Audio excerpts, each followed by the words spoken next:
attention. While Foley was forcibly removed from the impact zone, he promised us that he would be back tonight to confront Jeff Jarrett. And ladies and gentlemen, that moment has arrived.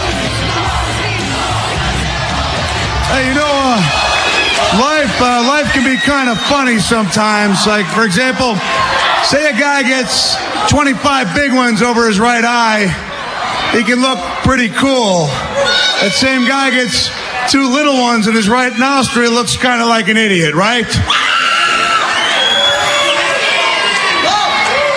I'll tell you what's not funny, though, is that sometimes in life you have to make difficult decisions. That's kind of the case here in TNA. Man, I've been thinking it through and through, and I just don't think TNA is designed to have 2 separate deciders in the front office. So, after last week, I would like to propose to Jeff Jarrett that tonight be the night that one of us step down from their decision-making capacity. I think it's the time. It's the time.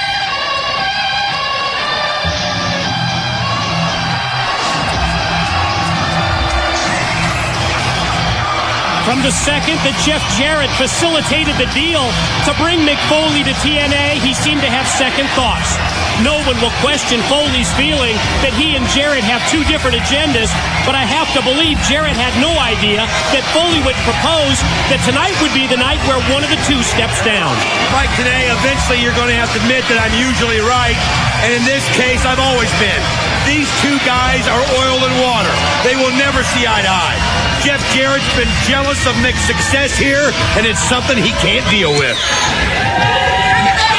Mick, I got to ask you a question.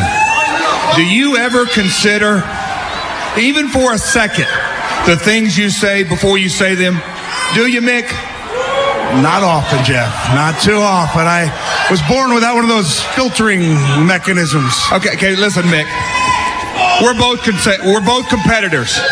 And I totally understand the fact that once you got back in the fire, you wanted to revel in all the glory you could. I get it, Mick. We're cut from the same mold. It's what we do.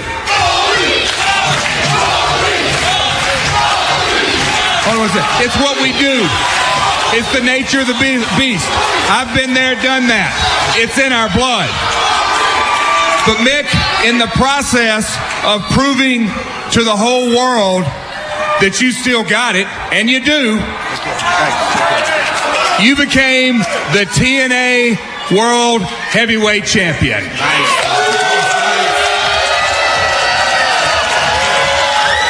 Now the question is, should the story have stopped there? Maybe. Probably so, Mick, but it didn't. In your quest to get your rematch, you have put TNA in serious danger. Now, Mick, you don't have anything to prove to me, to these people, and you damn sure don't have nothing to prove to Kurt Angle. Mick, regardless of what happens at Victory Road, you will always, and I mean always, be a true legend in this business. Laying it on a little thick, isn't he? But Mick, I'm going to ask you to start doing one thing, and that's think. I want you to start thinking of why you came here. I want you to start thinking about the young athletes, their families that need me and you to coexist for the good of TNA. Mick, what I'm asking you to do is start thinking about the future. Mick, together, and I'm saying together as one, we can build this company to heights that we never dreamed could happen. But Mick, we got to do it together. I got to be honest with you.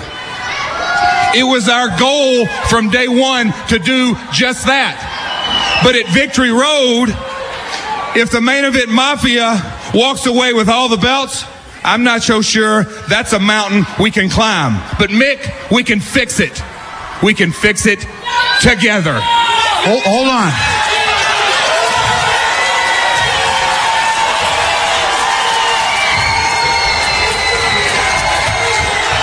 Jeff, I appreciate what you're saying. And man, I have to admit that I guess looking back when I came out here and I said that I was going to defend that TNA World Championship one time a year, that in retrospect that was pretty stupid of me. Pretty dumb of me. And when I got livid, I mean, Jeff, I was upset. I was swearing vengeance against you for crashing that guitar over my skull. But it turns out that my children haven't been hit as often as I have, and they're able sometimes to look at the situation in a way I wouldn't. And my 17-year-old said, Dad, haven't you hit Jeff like 6 or 7 times before? So as far as I'm concerned, 6 or 7, you've hit me once. By my mathematical equations, we're even Steven. But you are wrong, Jeff. You are wrong in one respect when you say I don't have anything to prove. Maybe not to Kurt Angle, maybe not to you, maybe not to our great fans here in the Impact Zone. But at Victory Road, Jeff, I need to prove something to myself. I need to prove that world championship around my waist or slung over my shoulder was no fluke. And I need to do it against the greatest wrestler in the world today, Kurt Angle. I can feel it, Jeff. I can feel the belt on my shoulder, and I missed that belt in my life. I want it back. But this time, I'm going to do it for the right reasons. Not just for me, but for all of you, for all the guys who made TNA what it is today. And maybe, Jeff, maybe in the spirit of unity, maybe we can make some kind of main event for tonight's Impact. Like maybe Kurt Angle needs a little tune-up match. Maybe Kurt Angle can take on Jeff Jarrett tonight on Impact. I like the way he's thinking. Non-title, of course. Non-title. Of course. Okay. I'm liking this. Are you people liking this? But hold on. Mick, I'm going to steal a page out of your playbook. I think I'm going to tweak this match just a little bit.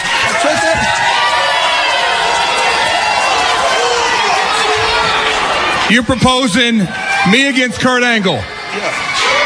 Why don't we make it a 3-way dance?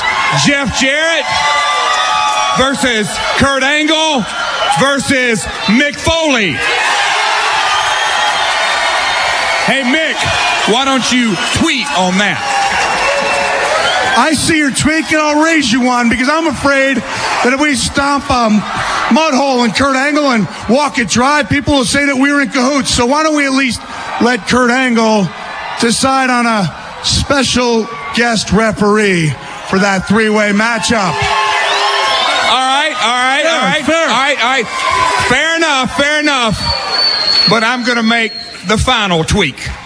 He can name his special guest referee, Kurt, but it cannot be any member of the Mafia, and it cannot be Matt Morgan. Hey, you know what it sounds like to me, Jeff? Sounds like we've booked ourselves one heck of a main event, have we not?